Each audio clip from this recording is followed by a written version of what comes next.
요즘 뭐 비트코인이 엄청 세계적으로 네. 이슈죠, 이슈.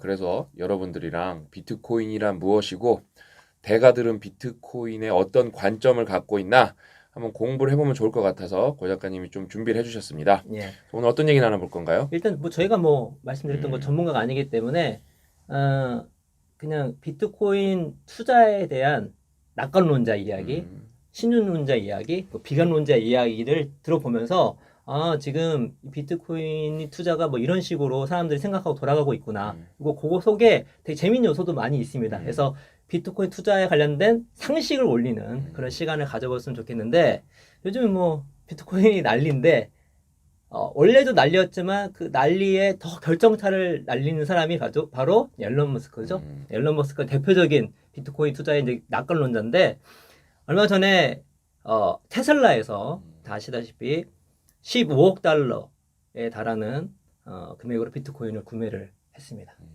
1조가 넘은 거죠. 1조 7천억 정도 되는 거죠. 이게 약간 뭐 이건 되게 어마어마한 사건이긴 한데 그 전에 약간 뭔가 분위기는 있었어요. 앨런 머스크가 이런 얘기했습니다. 나 연봉 비트코인을 받고 싶다. 음. 혹은 야, 그 비트코인 참 좋은 거야. 이거 내가 주변에서 사라고 했는데 8년 전에 샀어야 되는데 못 샀었어. SNS에 샵 비트코인 그렇죠. 찍어갖고 그렇죠. 그걸로 난리 났었어요. 그렇죠.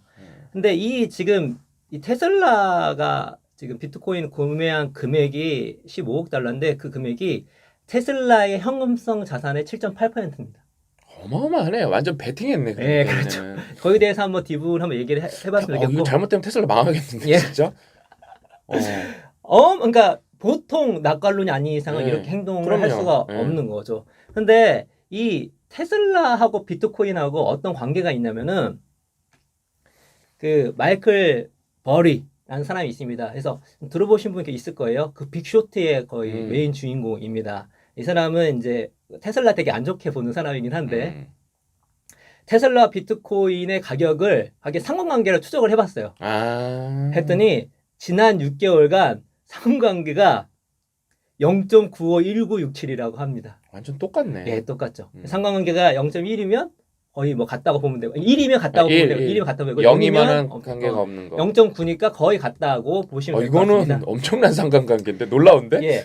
이걸 통해서 우리가 현재 지금 날아가고 있는 자산이 날아가고 있는 것들에 대한 특성을 우리가 한번 알아볼 수가 있는데 이게 왜 이렇게 상관관계가 높을까? 뭐 정확한 거를 알 수 있는 사람은 없습니다만 생각해 보면 일단 둘 다 투자하는 사람 입장에서는 게임 체인저예요. 그러니까 테슬라 같은 경우는 크게 봐도 산업이 한 3개 걸쳐 있죠. 뭐 그린 산업, 자동차 산업, IT 이쪽 분야에 게임을 완전히 판을 뒤집을 수 있는, 바꿀 수 있는 그런 게임 체인저로서 사람들이 믿고 있기 때문에 다 돈이 몰리고 있고 비트코인은 그야말로 화폐라는 그 어마어마한 역사가 긴 그리고 이미 강자가 있는 그런 영역에서 화폐와 자산의 어떤 시장에서 게임 체인저로서 역할을 할 것이다 라는 기대가 반영이 된 겁니다. 그러니까 이제 탈중앙화니까 그냥 예. 디지털 화폐가 아니라 그렇죠. 탈중앙화니까. 그래서 요거는 대표적으로 넘버스. 그러니까 우리가 보통 투자를 할 때 숫자를 보고 하잖아요. 넘버스 투자가 아니라 대표적인 스토리 투자입니다. 이게 이렇게 될 것이다. 게임을 바꿀 것이다. 대세가 될 것이다. 장악을 할 것이다. 라는 믿음이 지금 강화가 되고 있는데 심지어 이 두 개가 동시다발적으로 하고 있고 심지어 테슬라가 최근에 15억 달러를 들여서 비트코인을 구매하는 이제 상황까지 벌어졌는데 이제 중요한 건 무엇이냐면 앨런 머스크만 그런 게 아니라 앨런 머스크가 원래 워낙 괴짜잖아요. 뭐 그 친구가 그렇게 할 수 있지라고 생각할 수 있겠지만 지금 현재는 이 보수적인 금융계조차 또 미국의 시선조차 이 비트코인에 대한 관점이 바뀌고 있다는 게 이제 핵심입니다. 최근에 나온 그 파이널타임스 뉴스인데요. 뭐냐면 미국의 거대 금융기관이 가상화폐를 품었다는 거잖아요. 맞죠? 그래서 아래 그 작은 글씨를 보시면 BNY 멜론, 마스터카드가 가상화폐 관련된 서비스를 할 것이라고 한 거예요. 이 BNY 멜론이 어떤 회사인지 알아봤더니 2007년도에 뉴욕은행과 멜론 파이낸셜이 합병한 회사인데 이 뉴욕은행이 언제 설립이 됐냐면 1784년도에 설립됐다고 합니다. 그러니까 BNY 멜론이라는 금융회사는 지금 뭐 몇 년이 된 거야? 237년 된 회사예요. 그러니까 정통 중에 정통 금융 은행이 뭐죠? 가상화폐에 대한 서비스를 할 것이라고 얘기를 한 거고, 뭐 마스터카드야 뭐 글로벌한 금융기관, 결제 회사이기 때문에 이런 회사도 가상화폐에 대한 결제 서비스에 대해서 지금 앞으로 출시할 계획이 있다라고 발표를 함으로써 뭔가 이제 주변이 아니라 이 메인에서 뭔가 움직임이 벌어지고 있는 것이 아닌가라는 거. 그리고 이제 이 트위터를 이제 보시는데 이 사람이 이제 잭 도시, 그러니까 비트코인, 그러니까 트위터의 창업자고 창업자. 스퀘어의 공동 창업자인데 이 사람이 최근에 비트코인을 기부를 했어요. 500 비트코인. 지금 비트코인 하나에 5만 불이 5만 넘죠. 불이냐. 그러니까 곱하면 아시겠죠? 얼마야? 예, 2억 5천에 250억이네요. 예. 이 기부를 한 게 어디였냐면 민간에서 민간 회사, 민간 기업에서 민간 뭐 어떤 단체에서 가상화폐를 개발하는데 도움을 주겠다고 기부를 한 건데 이 사람이 대표적으로 낙관론자입니다. 이 사람이 그 스퀘어도 같이 만들었잖아요. 스퀘어는 이미 2018년도에 비트코인 그 거래를 하는 거를 만들었고 스퀘어라는 회사 자체가 2020년도에 테슬라보다 먼저 5천만 달러를 들여서 비트코인을 구입을 했습니다. 돈 많이 벌었겠네. 예. 그래서 이렇게 테슬라 전부터 이미 이런 낙관론에 있는 기업가와 기업에서 이미 투자를 하고 있었다는 거. 스퀘어는 우리나라 잘 모르니까 여러분 그게 핸드폰으로 카드 결제해주게 하는 회사예요. 예, 그러니까 엄청 이런 금전 거래랑 밀접한 관련 있는 회사죠. 예, 맞습니다. 그리고 이제 가장 최근에 나온 뉴스인데 세계 최대의 자산 운용사인 블랙록이 이제 비트코인에 관련된 투자를 심각하게 고려하겠다라고 이제 발표를 함으로써 그야말로 비트코인의 투자에 대한 그 메인 주류의 시각이 바뀌고 있고 제가 일각에서는 비트코인 그 실물 자체가 옛날 때 우리나라에 되게 많았다고 하더라고요. 거의 미국으로 옮겨놓은 상태. 그리고 여러 가지 그 저장소에서 다 갖고 있는 상태. 그러니까 지금 비트코인이 그냥 금액만 숫자만 올라간 게 아니라 시선 자체가 바뀌고 있기 때문에 이런 대세 흐름을 타고 있는 게 언제가 갈 것인가에 대한 사람마다 생각이 다르지만 지금은 대세다라는 것이 확실하게 느껴지고 있는 상황입니다. 그래서 어떤 사람은 심지어 이 비트코인이 25만 달러까지 갈 것이다 라는 예측까지 나오고 있는 상태인데 핵심은 저희가 뭐 비트코인이 어떻게 될지는 다 모르잖아요. 아무도 몰라요. 아무도 모르죠. 제가 그냥 살짝 말씀드리면은 아무도 모르는 거예요, 여러분. 예. 그거는요. 거기에 뭐 분석 그런 게 의미가 없어요. 그렇죠. 아무도 모르는 거예요, 그거는요. 우리가 지금 하는 거는 지금 현상이 벌어지고 있기 때문에 현상을 이해하기 위해서 알아가는 건데 이것도 다 정확한 게 아닙니다. 사람들이 어떤 행동을 할 때 오만 가지 것들을 하기 때문에 그게 정확한 해석이 아닐 수 있어요. 근데 핵심은 일단은 비트코인이 메인으로 막 들어가려고 하고 있다. 시선이 바뀌고 있다.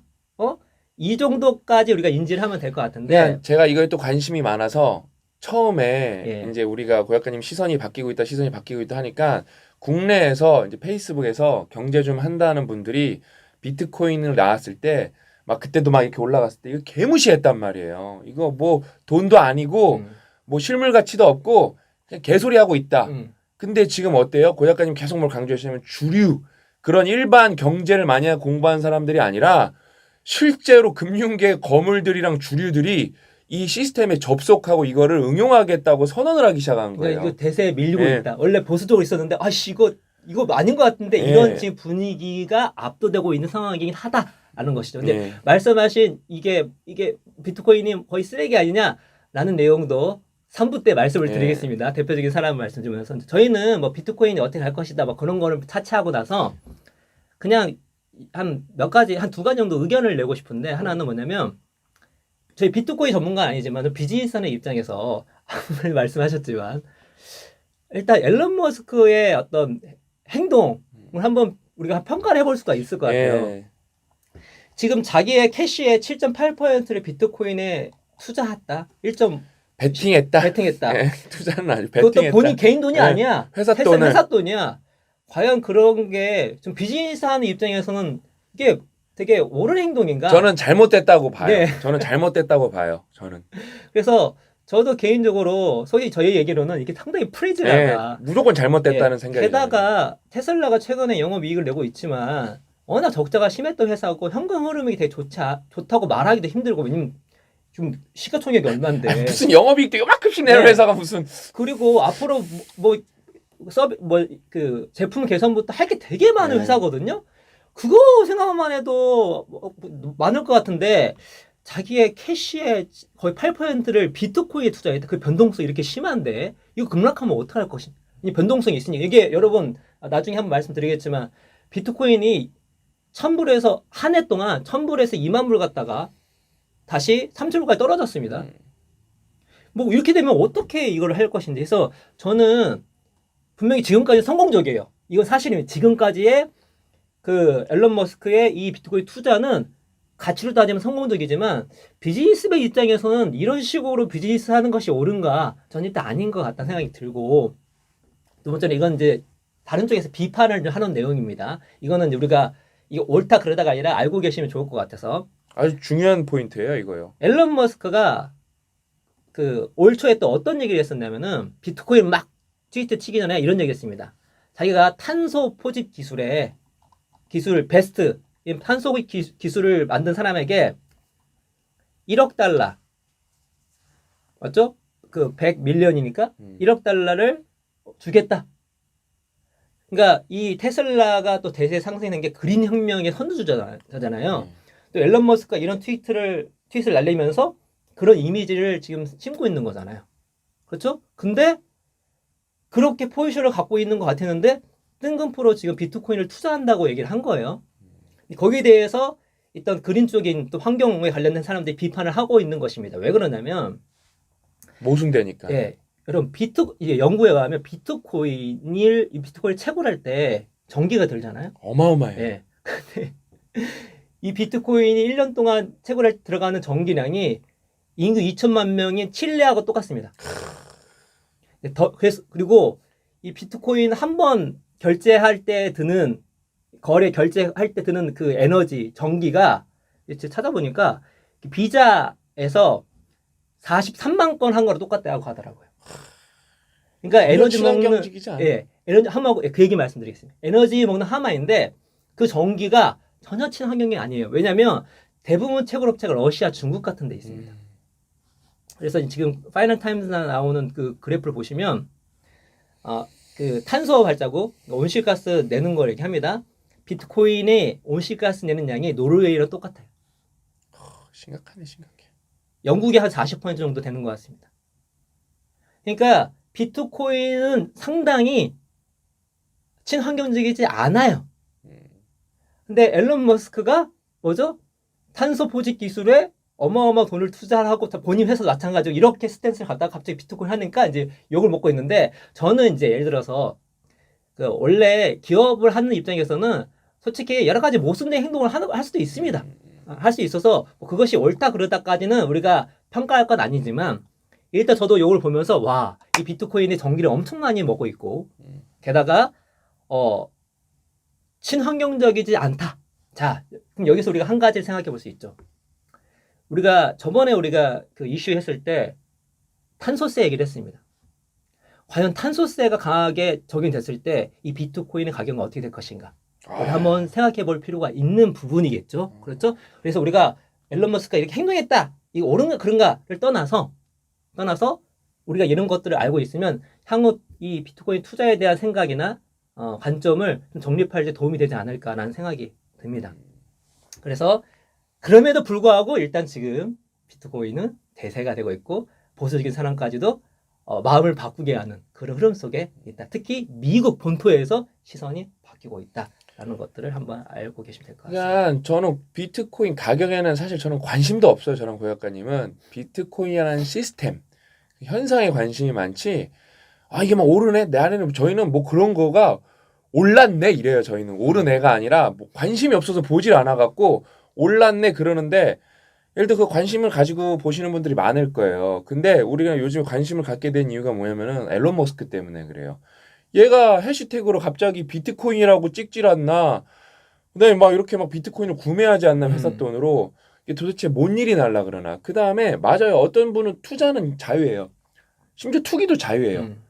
예? 심지어 강원랜드 가서 도박하는 것도 자유예요. 합법적 선에서는요. 예? 근데 저는 다 좋은데 여러분이 리스크를 감수할 수 있을 만큼 베팅하는 것도 다 상관없는데 나는 비트코인이 내가 이렇게 관련 자료 찾아보면은 이거에 손 담그고 발 담그는 친구들이 돈을 버는 걸 떠나서 이 비트코인은 장이 닫히지가 않아요. 기본적으로. 근데 변동성이 너무 심하니까 인생이 피폐해지는 게 너무 보여요. 그래서 내가 고작가님이 이거 좀 특집으로 해야겠다 이거는. 그래서 아니면 무조건 뭐 나쁘다는 것도 아니고 무조건 좋다는 것도 아니고 우린 전문가가 아니니까 이런 사람은 이런 의견을 냈고 뒤에 뭐 레이달리오 같은 사람은 여러분 투자에 뭐 자산 배분의 왕이죠 왕. 그렇죠. 그러니까 그 투자의 왕이에요 레이달리오는. 여러분이 잘 모르시는 분이 많은데 자산 분배하시는 분들은 모를 수가 없어요. 왕. 큰 돈 굴리는 거에 왕. 레이달리오. 그러니까 이런 사람들 얘기를 들어보면서 이 사람들은 도대체 무슨 생각하고 있나. 그래서 이 사람들도 저도 고 작가님이 다 기사 보내줘서 외신을 봤거든요. 나는 비트코인 전문가가 아니고 엄청 조심스럽게 말한다. 이 사람들 다 영어로 그렇게 써요 진짜. 맞아요. 다 그렇게 써요. 네. 다 똑같아요 우리랑 그 입장이. 내용은 이제 2부 때 한번 말씀을 드려보도록 하겠습니다. 아무튼 그래서 이렇게 강, 중립, 약 그렇지. 이렇게 한번 살펴보도록 하겠습니다. 이게 반대 이제 회의주의자의 의견도 한번 살펴보면서 여러분도 이번에 저희랑 한번 공부를 많이 해보셨으면 좋겠습니다. 오늘 1부는 여기서 마치고 2부, 3부에서 계속 이야기를 나눠보도록 하겠습니다. 아셨죠? 또 만나요.